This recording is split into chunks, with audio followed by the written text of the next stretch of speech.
Buyback of equity shares.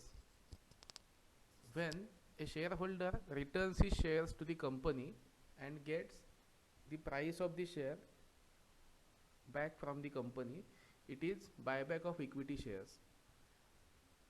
It is exceptional situation because, as we all know, equity shares are issued once by the company, but they are not returned to the company anytime during the lifetime. But in some special situation or exceptional cases, when company is of opinion that it is over capitalized, there is some capital which is unused for the company, then they can buy back the equity shares. But it is not directly allowed from a company.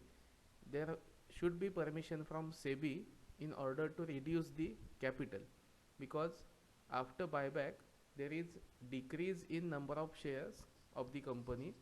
So buyback is not allowed when the company is interested to do it.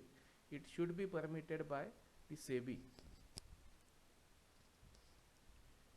In buyback of shares, it is purchasing the own shares by the company from its shareholders.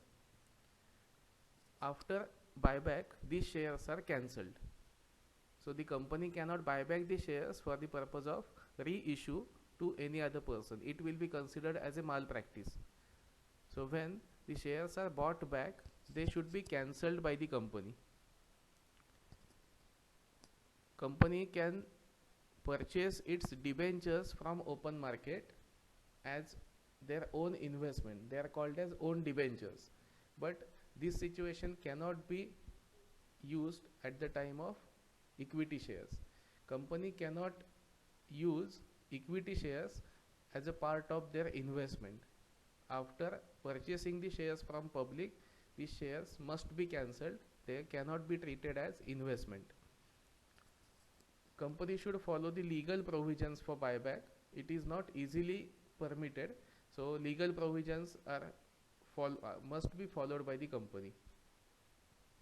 And approval of SEBI is must. Without approval, there is no permission for buyback. But it is not a compulsion on shareholder to return the shares to the company. Company will just offer a certain price, and if shareholder is interested to return the shares and get the price back, then only the investor can apply for buyback. So it is completely at the option of shareholder whether to accept or reject the buyback offer given by the company. Next, what are effects of buyback? First is, it decreases the number of equity shares of the company. So after buyback, certain number of shares are purchased by the company and they are cancelled. So automatically it decreases the number of equity shares of the company in the market. Second is, there is possibility of increase in EPS from next year onwards in future. So earning per share will increase, because when the company is over capitalized, they will reduce their capital, but the profit will remain same. And when profit will remain same, the decreased shares will get higher amount of earning per share. So it is possibility that the shareholders will get higher EPS or higher dividend in future. Next, there is cash outflow from the company to the shareholders, because after purchasing the shares, company will have to pay its price to the shareholders. So there is cash outflow from the company. Adjustments are required in free reserves of the company. So as per the legal provisions, before buyback, company's balance sheet is verified, and if their balance sheet is strong and there are sufficient reserves in the company's balance sheet, in that case only buyback is permitted. So there is adjustment in free reserves of the company, and as we all know, capital reduction reserves CRR must be created after buyback out of the free reserves of the company.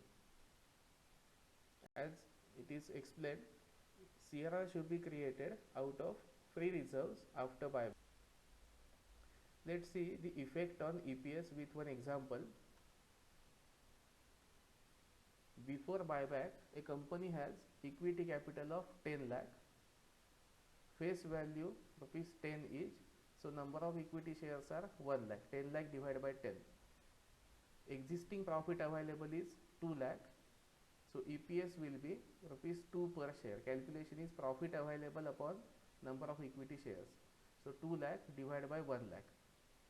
EPS was rupees 2 per share.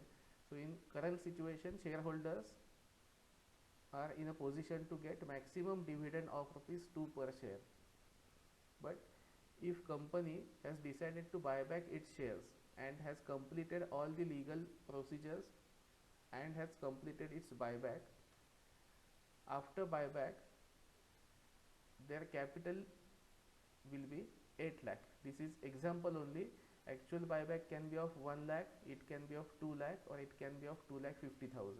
Whatever the limits which are set by SEBI, the buyback will be executed. For our example, we are assuming that company has bought back capital of rupees 2 lakh. So now after buyback, company's equity capital will be 8 lakh, face value no change rupees 10, and number of shares reduced to 80,000. आधीचे 1 lakh shares होते ते आता 80,000 झाले. 20,000 shares buyback करून cancel झाले. पण profit same राहिला, कारण प्रॉफिटमध्ये कोणताच चेंज होत नाही. ओव्हर कॅपिटलाइज कंपनी होती, त्यामुळे त्यांनी जास्तीचं कॅपिटल रिटर्न केलं. कंपनीकडे 2 लाखाचे प्रॉफिटची कपॅसिटी अजून तशीच आहे. मग EPS काढताना कॅल्क्युलेशन येईल profit available upon number of equity shares. So 2 lakh divided by 80,000, EPS will be rupees 2.5 per share. So before buyback, EPS was rupees 2. After buyback, it is increased to rupees 2.5 because number of shareholders, number of shares was 1 lakh, and now number of shares are 80,000. So same profit will be distributed over less number of shares. Automatically they will get higher amount of dividend. So when the company executes its buyback, then from next year onwards there is possibility of increase in dividend, and when there is increase in dividend, market price may also increase. Then for creation of capital redemption reserve, it is compulsory to create CRR, which is equal to face value of shares bought back. It is nominal value for which CRR must be created. It should be created out of free reserves, which includes P&L account, general reserves, and other reserves after utilization of those reserves for their earmarked purpose.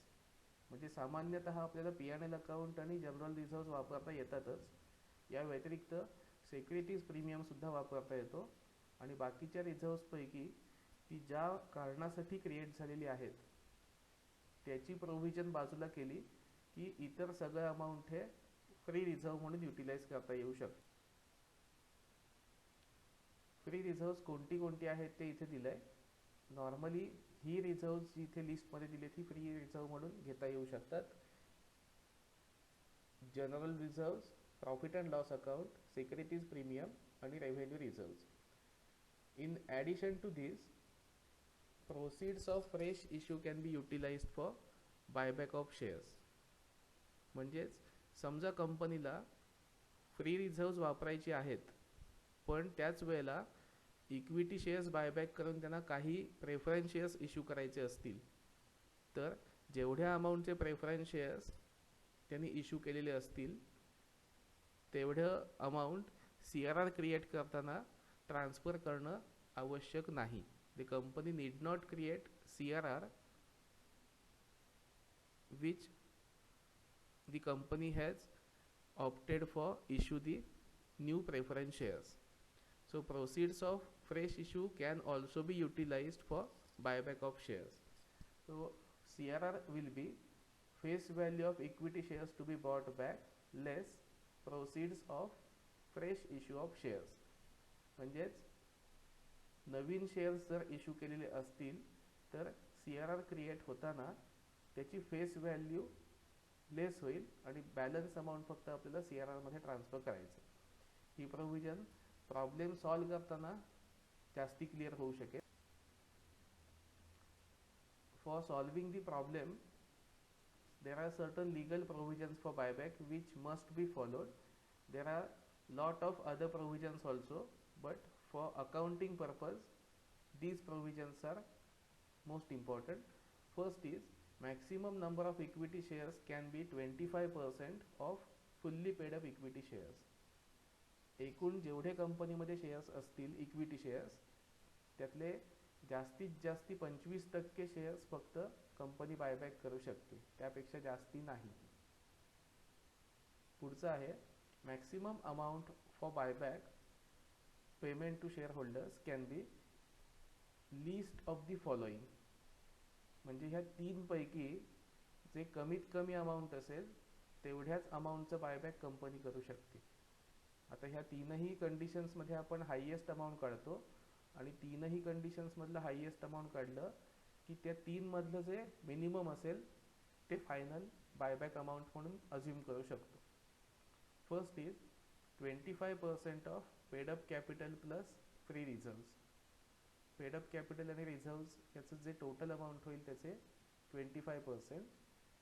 Second is available free reserves.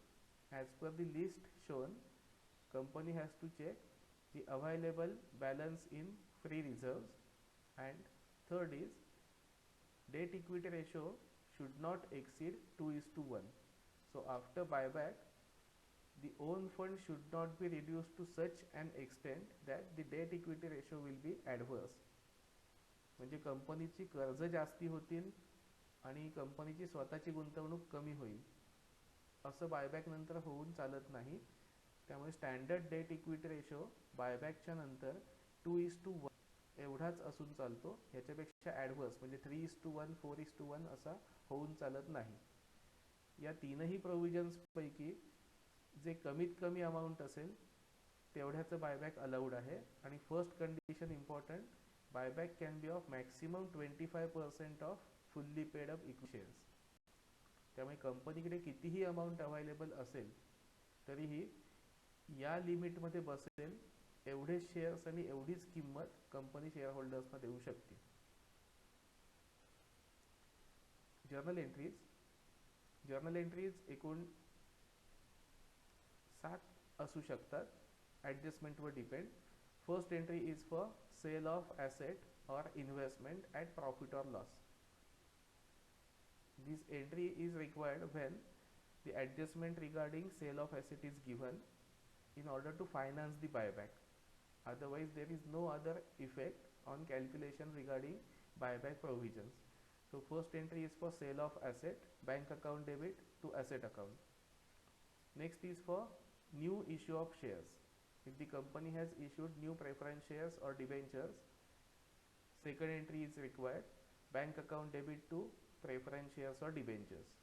Again, premium and discount are adjusted. Next, 4 important entries for buyback are: first is claim transfer to equity shareholders. It is calculated using the face value and premium on buyback. It depends upon the offer price of the company. जी काय price company सांगेल पब्लिकला की आम्ही तुम्हाला एवढे पैसे per share देऊ त्याला offer price असं म्हणतात. त्याप्रमाणे फर्स्ट एंट्री होते क्लेम ट्रान्सफर. नेक्स्ट एंट्री असते creation of capital redemption reserves. Available रिझर्व्समधून CRR क्रिएट करायचं असतं. त्याच्या पुढचं आहे प्रीमियम ऑन बायबॅक ॲडजस्टमेंट. हे सुद्धा रिझर्व्समधूनच होतं, फक्त एक्झिस्टिंग सिक्युरिटी प्रीमियम इथे वापरायला लागतो. आणि लास्ट आहे claim settlement, that is payment to equity shareholders. या सगळ्या एंट्री झाल्यानंतर जर कंपनीला असं वाटलं की आपण रिझर्व्स आणखी अवेलेबल आहेत, लोकांना बोनस शेअर्स इश्यू करूया, तर बोनस शेअर्सच्या एंट्री केल्या जाऊ शकतात. आणि एक नियम आहे, बायबॅक झाल्यानंतर पुढचे किमान 12 महिने कंपनी इक्विटी शेअर्स पब्लिकला सेल करू शकत नाही. It cannot sell the shares to the public. It can issue the shares as bonus shares. त्यामुळे कंपनीला बायबॅक झाल्यानंतर बोनस इश्यू करायचा असेल तर तो अलाउड आहे, पण इक्विटी शेअर्स पब्लिकला लगेचच्या लगेच विकणं अलाउड नाही.